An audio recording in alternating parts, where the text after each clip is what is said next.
Hi, everybody, and welcome to today's Recovery from Relapse meeting. Today is Tuesday, the 8th of April, 2024. And it's our great delight to have Jeff Kay with us today. So Jeff came into OA around 10 years ago, so that would be 2015, a very rough maths, and he's currently absent by just over 4 years. And he's from Illinois, but lives in California. So Jeff, it's over to you. Thank you, Alan. Appreciate that. Actually, I was thinking about it. I think it's probably a little longer than 10 years. It might even be like 12 years. Anyway, good morning, good afternoon, as it may be in some parts of the world, good evening, and maybe others. Um, just want to first thank Rita for asking me to share today. Although when my alarm went off at 5:30 a.m. Pacific time, I was certainly not thinking about thanking Rita. I can tell you that. I am not. I don't see too many people I know in this, but I am definitely not what you would call an early riser. But definitely always grateful to be asked to be of service. And of course, when I am, if I don't have anything previously, I always say yes. So that's what I was taught here. I was also taught here by one of my first sponsors, when you're about to do something like this, the quick little prayer to get it going is just cover me, God, I'm going in. So, all right, we're good there. But yes, I was thinking about that. I'm actually I actually am in two other programs. So I got here. This was my third program. So those other programs, I'm about 16 and a half years in. So I think this is probably more like 12 years ago. Actually, I probably first came to. I think it was about 4+ years when I first came here after my first other, which is interesting because this is the last one I got to, but it was certainly the first one that manifested itself. Since when I was a young kid, I was a heavy-set kid. So I'll get some of the logistics out of the way. As Alan said, I'm currently about little under 4.5 years. Of December 15th was 4 years of continuous abstinence for me. On my other programs, I have 16+ years. There's a little bit of a gap. So I guess that's probably part of why Rita wanted me to share today due to the theme. So I am currently 80 pounds down from my top weight. Actually, I'll throw a little background picture on there just so you guys can see what I used to look like. My God, I thought my head was big even now, but um, so I say from my top known weight because you see in that picture, I had stopped weighing myself quite a long time before that picture hit. So my top weight that I know was 300 pounds, but clearly in that picture, I'm 6'1" as well. I don't know what that is in meters for people over the sea, but I think it's about 1.80 m something. So as you can see, like I got much bigger than that. So this was at the height of all of my three addictions kind of coming together to form this beautiful human being. Um, but I can tell you that food and the obsession of food and the allergy, I guess, of the body, as well as the obsession of the mind, hit me at a very, very early age. Food was the first thing I reached for to comfort myself or to hurt myself. And there was a lot of both, I think, as I was a kid.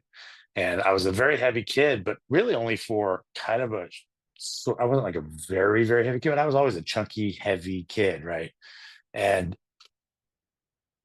it was really for a much shorter time than I thought, to be honest with you. It's kind of wild to me when I look back because when I was a kid, and that's when I developed this sense of who Jeff is, right? They have that. I still have that fat kid in my head. Even today, I have that fat kid in my head. I walk past a mirror and it's the wrong angle. I don't like what I'm seeing. I can tell you that. I have, and that voice in my head, that little fat kid is I don't want to say evil, but incredibly mean, incredibly degrading. And maybe some of you can relate to that. Even now, and it manifests itself not just in body image and all those other things. I mean, it manifests itself in the diseased brain, right? The diseased mind manifests itself in you're not good enough, or you should just give up, or things of that nature. And it's quite ironic because through this recovery, as I said, I'm in two other programs. Through these many years of recovery, like I have found incredible levels of success professionally. I've been able to do things that I never imagined I'd be able to do, and I still sometimes I get a phone call from my boss, and the first thought that comes in my head is, "Oh, you're getting fired." And I've been at the same job now for, coming up on July, will be 17 years. So I got that job um, about 9 months into recovery, and I've been at it ever since, and I've excelled at it ever since, and it's all because of this program. It's all because of things that I were taught here. So it's really remarkable. But again, growing up, that having that kind of fat kid in my head, it was really interesting. I remember when I'll date myself, when MySpace and first came about, and then Facebook, was actually developed. I remember when all the big thing was all these groups, these all old groups of my summer camp. The people formed a group, to like an alumni group, to everyone started adding pictures and memories and all this stuff, and I was horrified to have to look at my old self, and it was a shock. It was an absolute shock to see that not only was I not still that fat kid, I was in probably the best shape of my life when I was a teenager, because I was playing two sports. I was exercising constantly.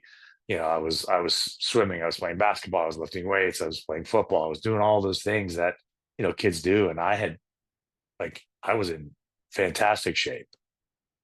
And there was one particular picture. This is kind of silly, but for whatever reason, three of the boys, we went into the girls' tents. We were just hanging out during the day. We were just hanging out, and we decided to play a joke and put on the girls' jeans. Right. So clearly, I'm much bigger than the girls' jeans that I'm putting them on. I'm 6'1". Right. So of course they're going to fit tightly, and they're going to be a little snug, and there's going to be a little bit of skin hanging over the. But in my mind, someone took a picture of it, and I was like horrified, because in my mind I felt completely fat in these jeans, because like I felt like my rolls were hanging over the side of these jeans that I was showing. And that picture popped up on this alumni group, and I looked at it, and I was just mystified, because I mean, it looked like you would look if you were wearing a tight pair of jeans, like just a little bit of skin. It wasn't like I was this obese monster that my head made me out to be. And I wish at that point I'd learned that lesson. I wish that was like, hey, you've got a problem with food, maybe you should seek some help. Because I didn't, because for many, many years later, I was still in decent shape. And I would still, because I would still be exercising quite a bit, and very active, and I could do a lot of things. And I could probably get away with eating a lot of food that, you wouldn't normally be able to do, just because I was very active, in sports and things. And then I got into I moved out to LA when I was about 24. And my first year here, I was in the best shape of my life when I moved out here. And that very first year I came out here, I ended up finding someone. I dated someone for the first year, and within that year, I gained well over 100 pounds. And from that point on, for the rest of my adult life, I was battling food again. I was battling weight loss again. I was battling that, and this was again before, in my case, the drugs, the alcohol kicked in. Also, I'm a compulsive gambler as well. If any of you have any issues with that, I'm happy to talk about that offline. Obviously, this isn't the point of this meeting, but because of those programs, I actually got here. Thank God for that. But it was a long journey, and into my my 20s, and through until I got here, 12 until I got to my first 12-step meeting was 12 years later. It was until I was 36, and the tornado of devastation that occurred, and the hopelessness and the helplessness, and I mean, it was really just like a tornado of addiction that just kept getting worse and worse and worse. And it was interesting, because you would think, being a drug addict as well, that that would have subsided my food addiction, because the drugs I were doing were not the type that make you hungry. So here I am, this 300 plus pound mountain of a guy, because I'm also pretty broad, and I'm a tall dude. And I would walk into the after party, and all my friends knew how much drugs I'd done, and what types of drugs I was doing. And here I am walking into the party with like a piece of pizza or a churro from 7-Eleven, and people are looking at me like I'm a pinky unicorn. Like, how are you eating right now? How is that even possible? that you could have stopped through the Taco Bell drive-through, on that much, on that many substances that cause you not to eat, you know, and that was just the story of my most of my adulthood, from I would say 24 to about 30. It wasn't 24 to, it was a pretty quick, I guess, devastation because I wasn't a drinker, I wasn't a drug user, but the food was always there. So those other things caught up to me quickly. And and from like 24 to about 30, the drinking was more so, it wasn't as much drugs. And then at about 30, I started drugs. And then from 30 to 36, it was just an incredible downward spiral. And like I said, through this time, I'm continuing to gain weight. As you see here, this was a picture of me in a bar, um, and this was at my top weight. I mean, I've got to be, I don't know, 325, 350 in that picture. I mean, I was massive. I was on the party pack for the big guys. I was on blood pressure meds, and I'm now pre-diabetic in this picture. I've got on triglycerides are 600 plus. So everything that can possibly start to happen was starting to happen, and I was a ticking time bomb. And as this is happening on the outside, like even there, you see I'm smiling. Like I was that guy that you didn't know how miserable I was. I was just, I was the. I remember when I first got into program, I was in the big book and I was looking for myself in the description, and the description that hit me the most was the life of the party, but the loneliest guy in the room. Like I just I couldn't sit still on my own skin. I had to be out, but yet I was miserable even when I was out. There were times when I was sitting out, like in a bar, eating chicken wings at the bar, and just couldn't sit at home by myself. I was kind of the opposite of the isolator. I isolated amongst you. Like I fed off of people to make me feel a little better about myself. And the truth is, most of them didn't make me feel better about myself. They were just fake people that I collected throughout this whole history. And it got to a point where I was just so sad and depressed and unhappy. And then, I'd go take some happy pills and go back out and collect more people. I collected people, I probably could have used the program for people collecting, if that was an addiction. I was definitely the king of it. And, this whole time, I would reach, obviously I had more things to reach for, but food was just always there.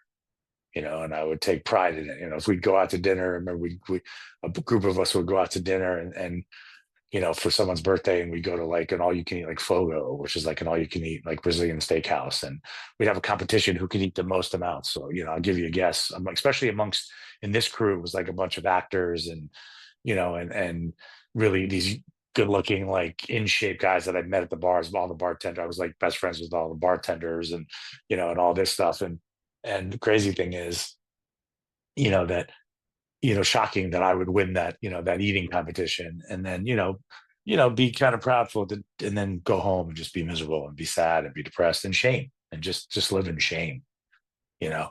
And all these I hung out with a lot of people who were in good shape and it was even worse, because they, hey, big guy, everyone had a nickname for me, you know, big, big guy, what's up? I had a couple guys from Atlanta, they called me Biggin, that was like a southern version of big guy, so yeah, I think it just this like continual spiral downward and sadness. And I really I really I guess at some point even it was, I wouldn't say that suicide, but just like how am I going to go on living like this? If like it wasn't like I want to kill myself, but it was like I just can't keep doing this, and somehow I kept doing it for many years after that. I had many instances where I came home and like, I remember her coming home drunk and like, of course, and high, but of course stopped and get a huge burrito on the way home. And then like I'd come home and I'd pass out on the couch and I'd wake up like clutching a half-eaten burrito, with like sour cream and salsa dripping down my bare chest. And then, of course, what would I do? I mean, I'm going to finish the burrito. I mean, I mean, come on. Like, I'm not going to waste the food. Like, so I would do things like that. I mean, I remember coming back always on the drive back. There was like I said, a burrito or like a Jack in the Box, which is a burger place out here. And, I'm stopping off and I'm, I'm eating, 5,000 to 6,000 calories worth of food minimum, on my way back from Hollywood. So, and on and on and on, right? I think a lot of us can relate to this. So how much time do I have left, by the way? Just curious. I haven't hit the 20-minute mark yet. I guess they didn't tell me. I don't think. Um, I'm, You're oh, good for another 9.5 minutes before your oh, 20 okay. minutes, Jeff. Okay. So I did miss it. So good. Perfect. So let me get into recovery. So obviously this keeps going on until I'm about 36. And finally, I get to another program first. I get to Gamblers Anonymous first. And then about 4 months after that, I get to Alcoholics Anonymous. And now I'm not only abstinent from gambling, but sober. My life is getting exponentially better, although it's obviously the first year recovery and I'm just a hot mess. But I'm reaching for food even more and more.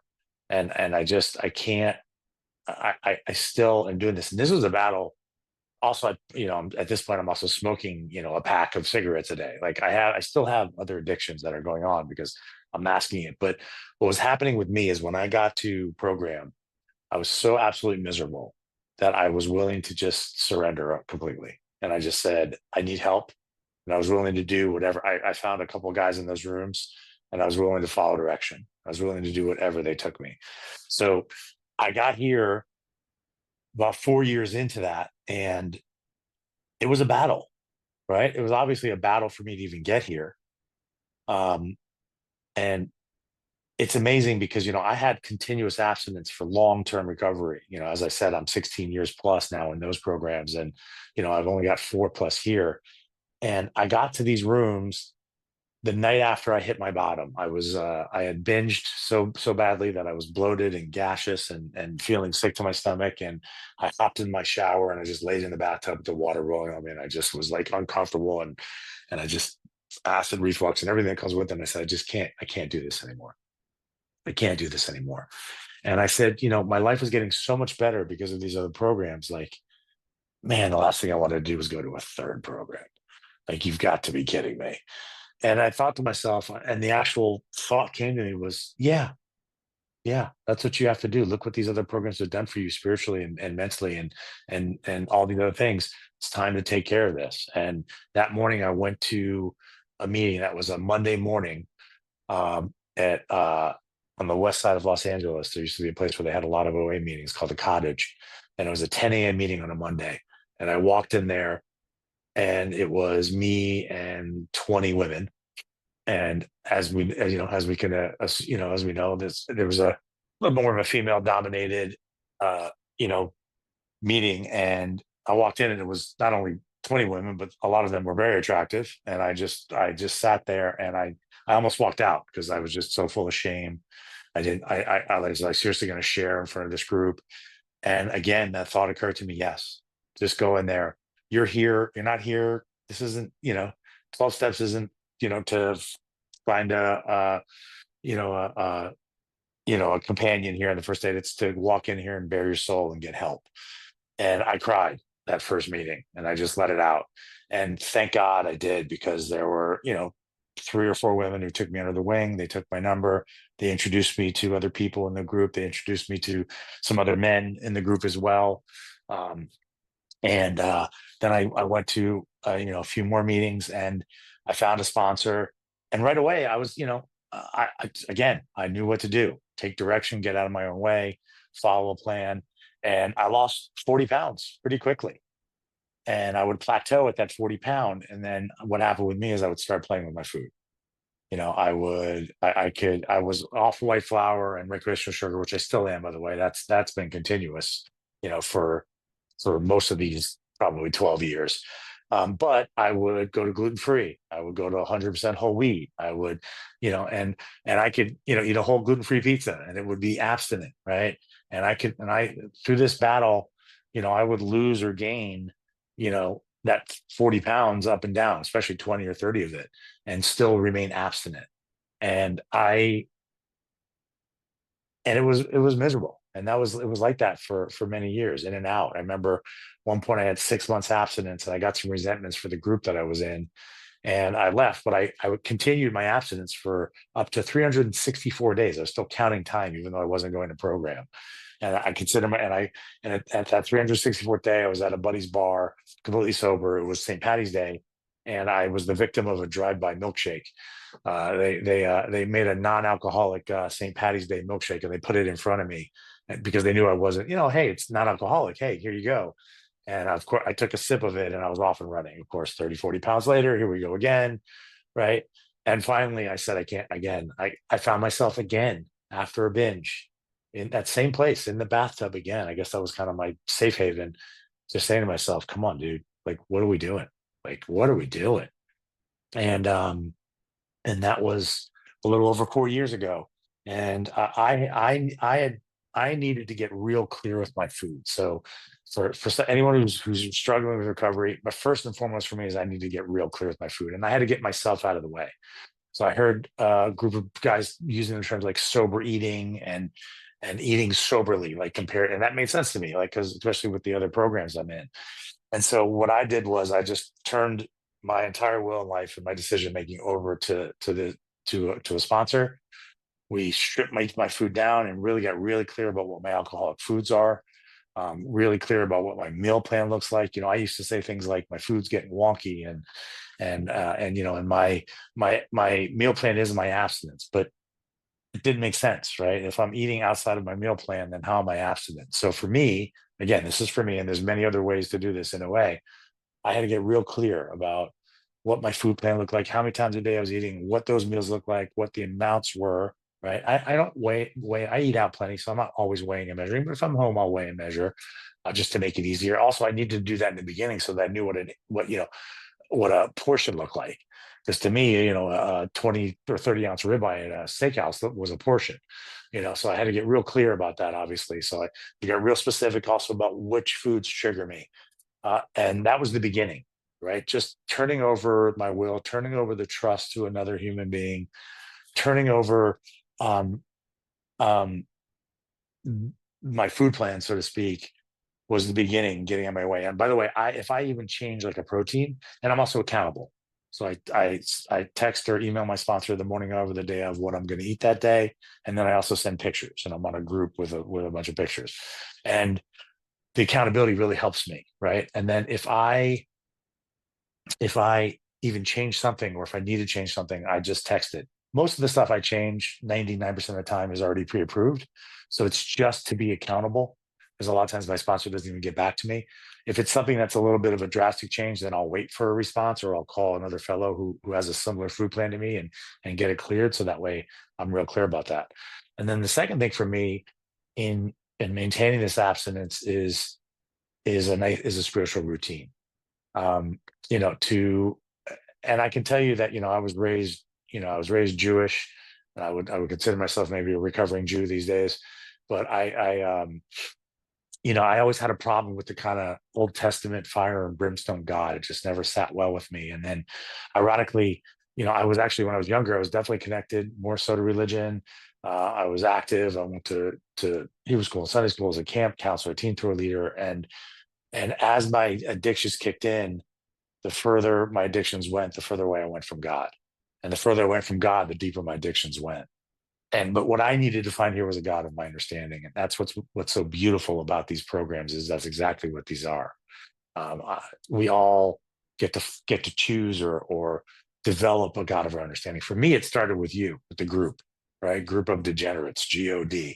Um, and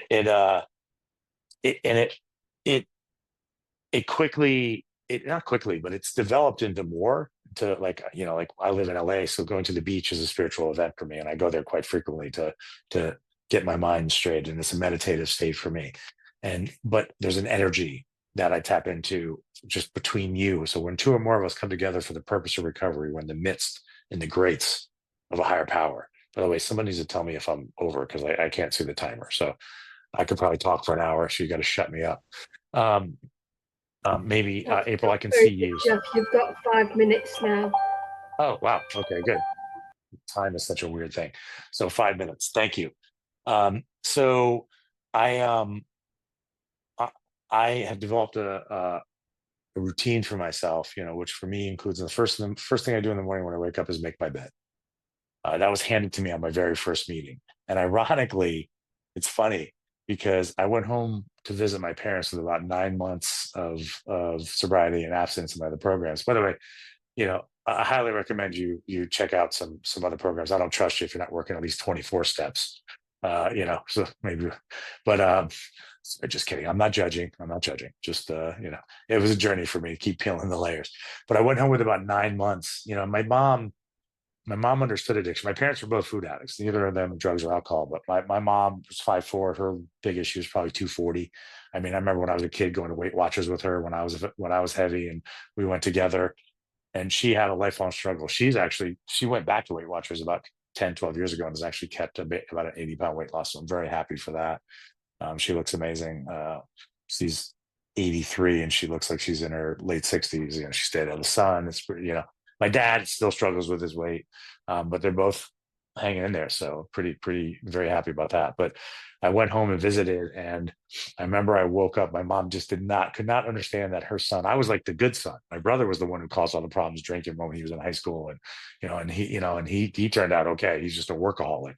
So I'm the one who I was like the good kid who went to college and finished, graduated, and was good at school and did all this stuff. So they couldn't wrap their head around the fact that I was an addict. It was very hard for them to understand. And they were scared and worried, of course, as parents are. But I went home, and my mom told me years later, she goes, she knew something had changed when she looked in my room that morning, the first morning, and saw that my bed was made. I hadn't made my bed in 36 years.